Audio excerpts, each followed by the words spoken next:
Alléluia. Je vous bénis dans le nom puissant du Seigneur Jésus-Christ. Soyez bénis mes frères, soyez bénis mes sœurs.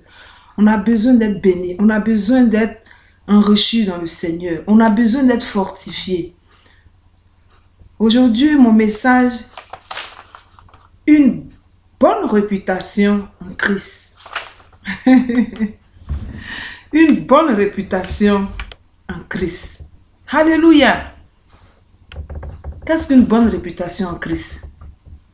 Une bonne réputation en Christ, c'est avoir un bon comportement. Une attitude correcte. Être franc, être vrai, être honnête, être quelqu'un d'intègre, être quelqu'un de juste. C'est vrai qu'aujourd'hui on dit il n'y a pas de perfection. La perfection n'existe pas. Il y a aussi une bonne réputation. Alléluia. Il y a aussi une bonne réputation.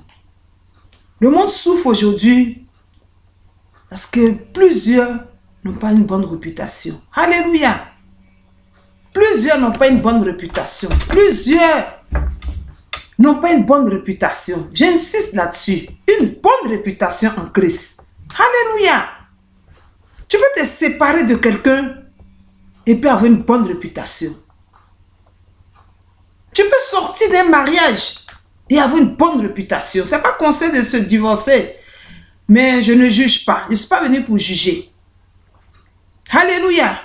Aujourd'hui, il y a plusieurs raisons. Je ne suis pas venu pour juger. Celui qui s'est divorcé, celui qui est sorti du mariage. Je ne suis pas venu pour parler de ça. Une bonne réputation en Christ, c'est mon exhortation. La Bible nous parle de Mardochée. Alléluia.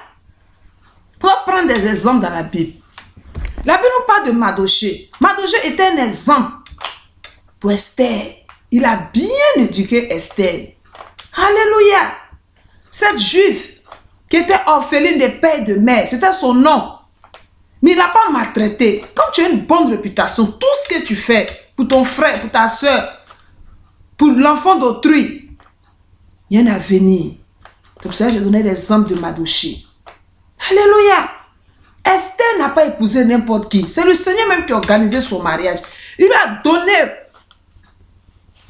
pour mari le roi d'Assyrie. Alléluia. Parce que Mardochée, son nom, c'est bien comporté. C'est quand tu te comportes bien dans la vie, tu as une bonne réputation. Ta nièce est contente de toi. C'est que Dieu aussi est content. C'est que Dieu aussi est content de toi. Alléluia. Le Tout-Puissant aussi, il est content de toi. Aujourd'hui, les gens sont déçus. Même dans le monde du travail aujourd'hui. Quelqu'un a ouvert une entreprise. Il cherche un employé, trouve-moi une fille, trouve-moi un jeune homme, trouve-moi un monsieur. J'ai ouvert une boutique. J'ai ouvert, je ne sais pas, beaucoup de choses. Je cherche quelqu'un. Mais il faut que tu m'amènes quelqu'un de confiance. Vous voyez ce qui sort de sa bouche. Amène-moi quelqu'un de confiance. Et même ceux qui font la garde des enfants, ça va plus loin. On cherche à appeler, on dit tu n'as pas une référence, on cherche à appeler ton ancien patron, ton ancienne patronne. Pour vérifier. Juste pour garder les enfants. Est-ce que tu as une bonne réputation? Est-ce que tu as un bon témoignage? Parce que la réputation vaut aussi avec le témoignage. Est-ce que tu as un bon témoignage? Alléluia. Alléluia. Je suis venu t'exhorter ce matin. Au nom puissant de Jésus-Christ. Là où le diable a sali ton image. Là où il a terni ton image. Là où il t'a permis d'escroquer. Là où il t'a permis de rentrer en adultère. Là où il t'a permis de forniquer. Là où il t'a permis de mentir. Là où le diable t'a permis de voler des biens qui ne sont pas pour toi. Tu as sali ton nom pour des miettes. Alléluia. Tu as gâché ta vie. Parce que tu es sorti peut-être avec la femme de ton ami. Tu es sorti peut-être avec le mari de ta copine. C'est le passé. Moi, je ne suis pas venu te condamner. La Bible regarde que Christ est venu pour racheter pour les brebis qui sont perdues. Alléluia. On fait que suivre les traces de Christ. Tu peux changer ta réputation. C'est encore possible de changer sa réputation. Et si dans ton fort intérieur, ton esprit te dit, abandonne, c'est Dieu qui te parle, abandonne. Arrête la mauvaise conduite, arrête la mauvaise sémence diabolique, arrête l'ivraie que le diable est venu mettre pendant la nuit, pendant ton sommeil. Arrête. Alléluia. On va lire un verset qui va nous enseigner, qui va nous stabiliser, qui va nous amener à comprendre. Et dans la vie courante même, quand tu n'es pas correct, tu n'es pas honnête, tu n'as pas une bonne, tu es gêné. Parce que dès que tu tends la main à quelqu'un dans la rue, dans une assemblée, dans une fête, tu penses que les gens parlent de toi. Alléluia. Tu penses que les gens connaissent ta vie parce qu'intérieurement, tu sais que tu n'es pas un homme bien, mais tu n'es pas une femme bien. Que Dieu te pardonne. Que Dieu apaise le cœur de tous ceux à qui tu as causé des torts. Que Dieu apaise le cœur. Alléluia. Alléluia. On va lire dans le livre de Proverbes. Proverbe 22. Proverbe 22 au verset 1. La réputation est préférable à de grandes richesses et la grâce vaut mieux que l'argent et que l'or. Alléluia. C'est merveilleux. C'est merveilleux. Dieu ne regarde pas notre argent. Il ne regarde pas notre or. Ce qu'on demande, c'est le bien matériel. Il y a des gens qui ont ça, mais ils ont une mauvaise réputation. Tu ne peux pas t'asseoir auprès d'eux. Tout ce que tu entends, les concernant, tu es déçu. Tu es découragé. Il y a des femmes même qui sont allées jusqu'au fiançage. Mais le fiançage, c'est pour se connaître. Le fait de connaître ton partenaire pour aller au mariage, elles ont entendu des choses qui les ont déçues. Elles ont rompu le fiançailles. Alléluia. Une bonne réputation. Une bonne, j'insiste, une bonne, vaut mieux que l'or. Vaut mieux que l'argent. Vaut mieux que le diamant. Vaut mieux que les biens. Ah oui, mon frère, ma soeur. Il y a plein d'exemples comme ça aussi dans la Bible. La Bible regarde que celui qui a une bonne réputation. Dans le livre de Proverbe 1. Ça vaut mieux que l'or. Ça vaut mieux que l'argent. Ça vaut mieux que tout ce que tu prends, tous tes diplômes. Parce que tu peux posséder tout ce que tu veux posséder. Mais quand tu as une mauvaise réputation, tu n'es pas valorisé. Quel que soit ton diplôme, quel que soit tout ce que tu peux posséder, quel que soit ton challenge, tu n'es pas valorisé. Tu n'es pas considéré. Tu n'es pas vu. Tu n'es pas accepté dans le cœur. Parce qu'une personne qui a une mauvaise réputation, on ne t'accepte pas. Tu parles parce qu'il faut parler. Les gens peuvent être autour de toi parce que tu as des biens. Mais eux-mêmes, ils se moquent de toi. Ils ne vont pas te le dire. Mais ils se moquent de toi. Une bonne réputation. Tu es un père de famille. Est-ce que vis-à-vis de tes enfants, tu as une bonne réputation? Tu es une mère. Est-ce que vis-à-vis de tes enfants, tu as une bonne réputation? Alléluia! Parce que ce qu'on est, on transmet cela à nos enfants, à nos proches, pas forcément à nos enfants, à nos proches, à nos soeurs, à nos frères qui nous regardent. C'est pour cela que Christ est allé plus loin. Il dit chacun répondra de ses actes. Il parle de la réputation. Alléluia! Il parle de la réputation. Quand on dit cette femme, cet homme est un homme de valeur, c'est la réputation. Cet homme est digne. Voyez les grands mots. C'est la réputation. On fait alliance à la réputation. On appelle la réputation. Alléluia. La réputation nous amène à avoir un beau regard vis-à-vis des autres.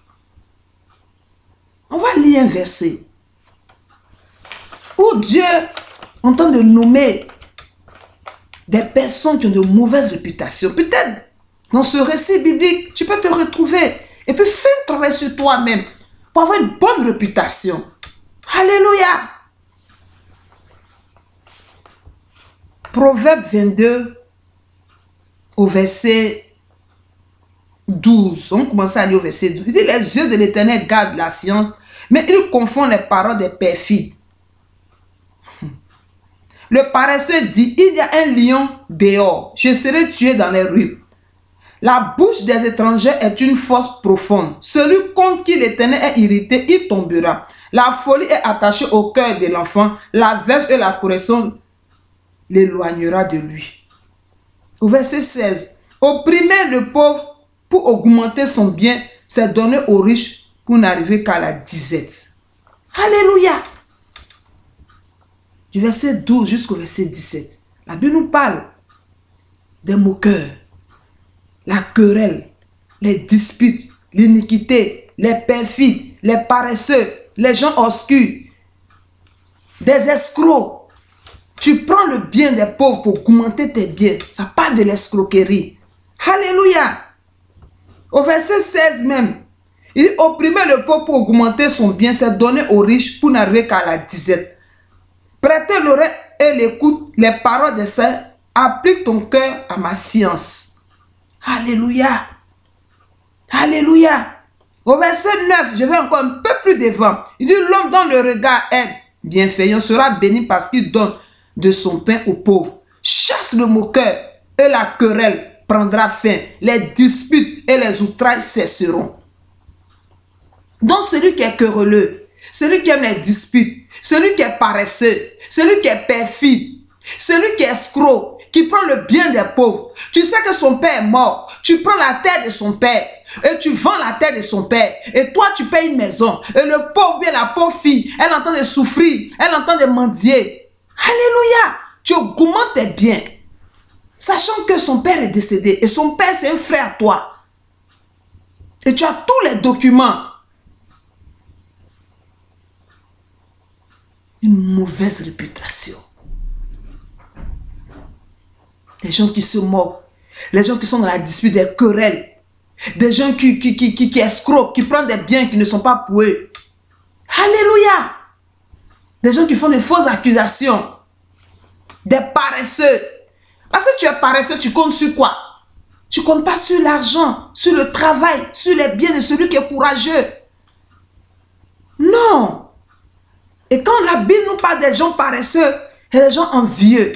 Si tu es envieux, que tu n'as pas un esprit, puis finalement tu vas aller dans la sorcellerie. Parce que quand tu vas voir ton frère, ta soeur, avoir une Mercedes, porter des costumes, augmenter, elle travaille, mais après ses cours, elle fait des formations, elle se donne du temps, elle monte de grade. Et quand tu vas voir que son statut est en train d'augmenter, toi qui es paresseux, tu vas commencer à l'envier, tu vas commencer à la critiquer, tu vas commencer même à faire des pratiques pour qu'elle tombe malade, pour qu'elle ait mal aux pieds, pour qu'elle ne puisse plus partir au travail. On a vu plein de cas comme ça. Une mauvaise réputation. Pourtant, peut-être tu es chrétien.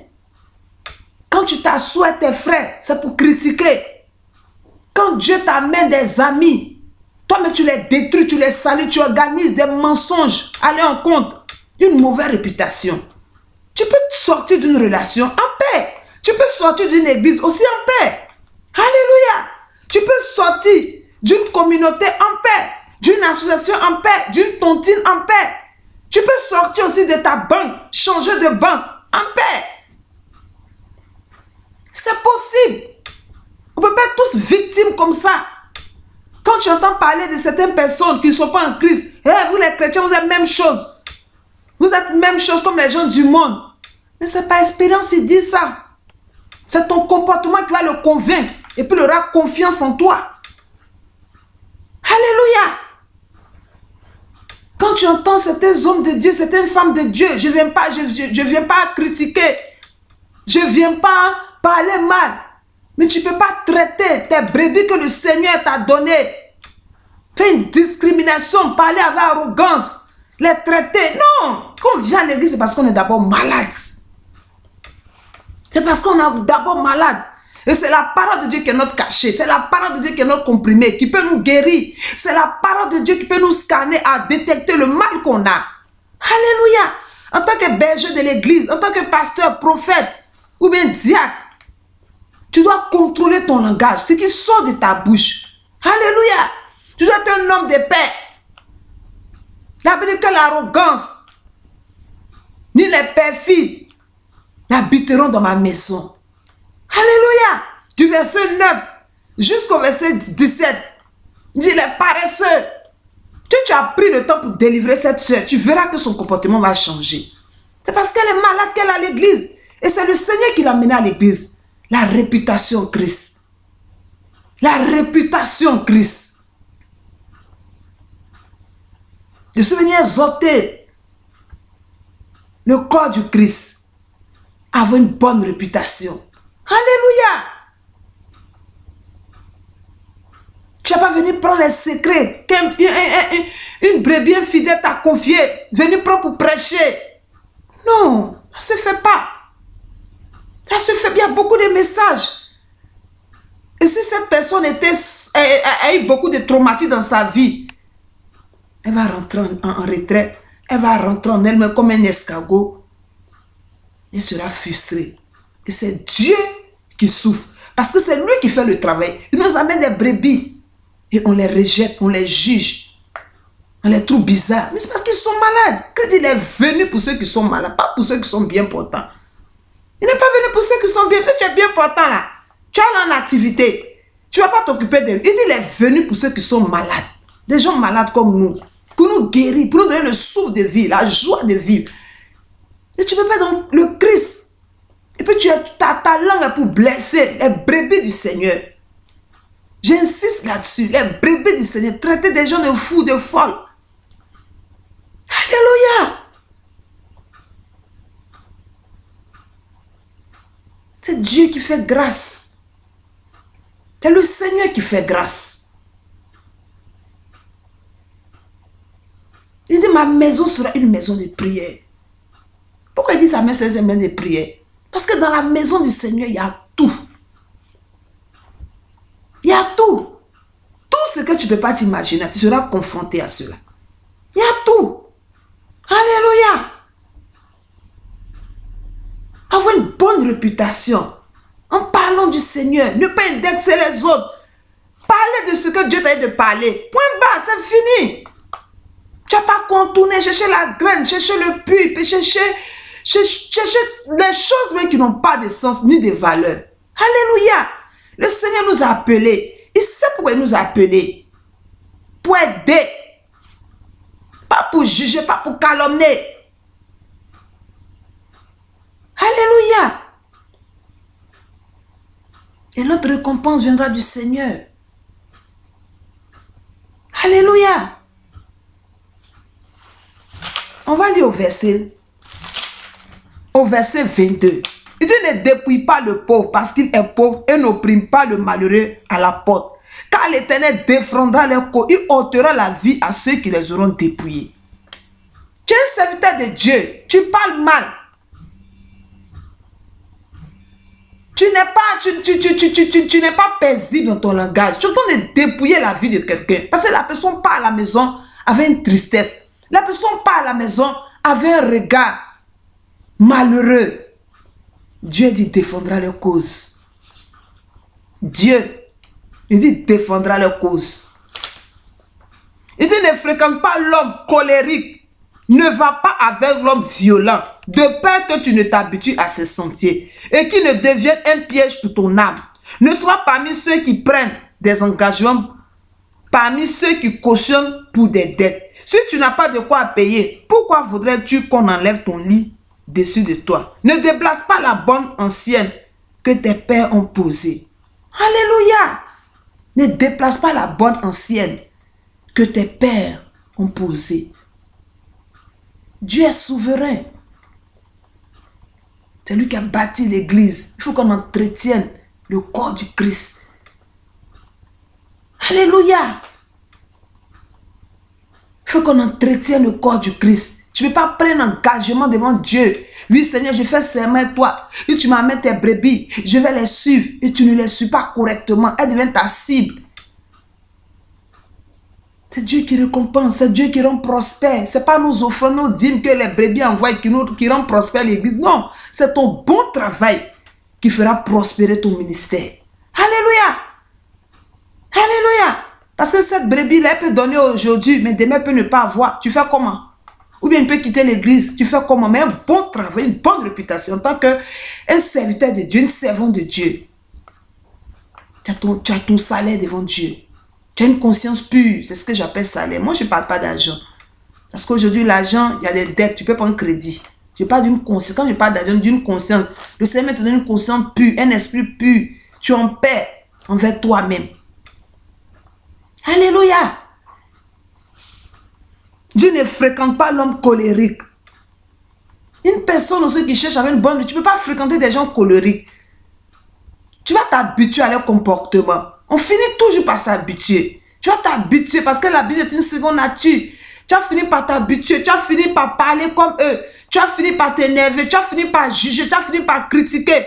Tu vas finir par indexer les gens. Tu vas finir par être raciste. Alléluia. Ces choses vont venir en toi sans un effort. Alors que Dieu ne t'a pas appelé pour ça. Toi, tu es un médecin. Tu es une infirmière. Tu es là pour guérir, pour apporter des soins. Tu n'es pas là pour déchirer les vies, dépouiller les vies. Non. Tu n'es pas là pour corcher. Non. Tu es là pour cajoler, protéger, fortifier. Aider les gens à aller en avant, marcher la tête haute. Alléluia. C'est mon exhortation ce matin. Christ t'aime. Le même amour que Dieu a pour toi, il veut que tu aies cet amour aussi pour ton frère, pour ta soeur. Quand tu as une bonne réputation, le Seigneur est ton juge. Ton ministère prospère, ta vie prospère, tes enfants prospèrent. La bonne réputation, la Bible nous dit, ça vaut mieux que l'or, ça vaut mieux que l'argent, ça vaut mieux que le diamant, ça vaut mieux que tout ce qu'on recherche dans ce monde qui n'est que terrestre, qui va rester, où Dieu confirme cela, il résume cela par la teigne. Alléluia. Il dit la teigne. Que Dieu te bénisse. Que Dieu ouvre ton esprit à comprendre les choses de l'esprit. Que Dieu t'amène à avoir un regard vis-à-vis de ton prochain. Il dit, aime ton Dieu de tout ton cœur, de toute ton âme, de toute ta pensée. Aime ton prochain comme toi-même. Il est bref. C'est nous, on parle beaucoup. Dieu, il est bref. Il dit, aime ton prochain comme toi-même.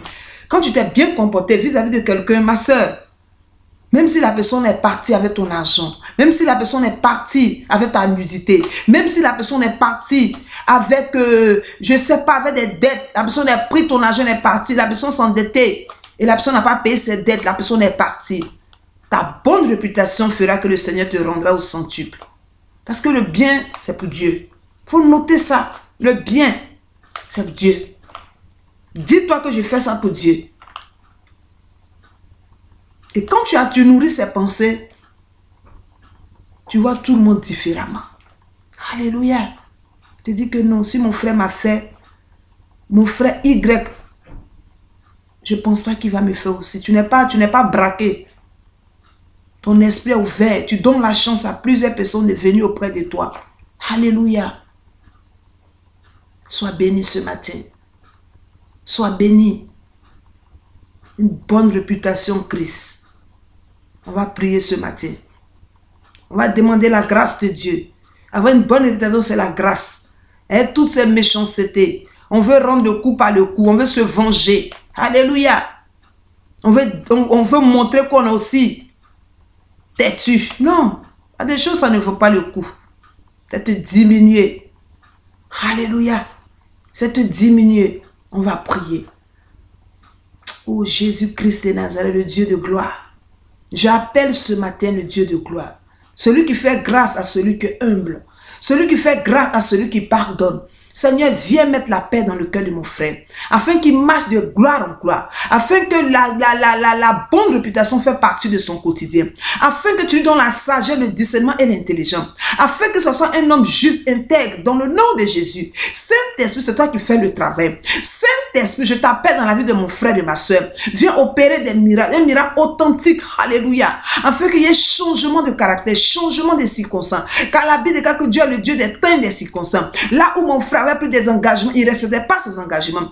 Où il s'était mis des dettes aujourd'hui, il est étouffé par ses dettes. Il fouille même les gens à qui il doit. Mon Dieu, viens. Viens à son secours. Viens à son secours l'aider. Je prie pour cette femme qui a gâché son nom. Cette femme qui a gâché sa réputation par un comportement qui était séduit par le malin. Oh mon Dieu, je prie Seigneur. Saint-Esprit, viens faire le travail. Viens l'amener à se repentir, à faire la paix avec toutes ces personnes à qui elle a fait des dégâts. Oh mon Dieu, tu es capable d'apaiser les cœurs. Tu es capable d'apaiser le cœur comme tu as apaisé le cœur du frère de Jacob et Esau. La Bible dit que quand Jacob est parti, il va voir son frère. Lui-même, il est venu vers son frère. Il a eu tellement peur. Il a laissé ses femmes derrière et il allait devant. Mais Dieu, quand c'est le temps de Dieu, Dieu même prépare le chemin. Seigneur, je prie, de la même façon tu as béni le frère de Jacob, je prie de bénir le cœur de ma soeur. Là où elle a peur de se réconcilier, là où elle a peur, Seigneur, de partir demander pardon. Seigneur, donne-lui la force. Donne-lui la force, comme tu as donné la force à Jacob. Je prends l'esprit que tu as mis à Jacob sur la vie de mon frère, de ma soeur. Et je prie que le Saint-Esprit agisse maintenant. Que le Saint-Esprit agisse. Car la Bible dit que celui qui se soumet à l'Esprit éternel, l'Éternel le rend fort. Je prie que le Seigneur rend fort mon frère, ma soeur, qui est en train, Seigneur, de se dégarder jour et nuit, afin qu'il reçoive paix et grâce et joie dans son cœur. Dans le nom de Jésus, soyez bénis. Soyez bénis. Que le Seigneur vous bénisse de toute joie, de toute grâce, dans le nom de Jésus. Amen.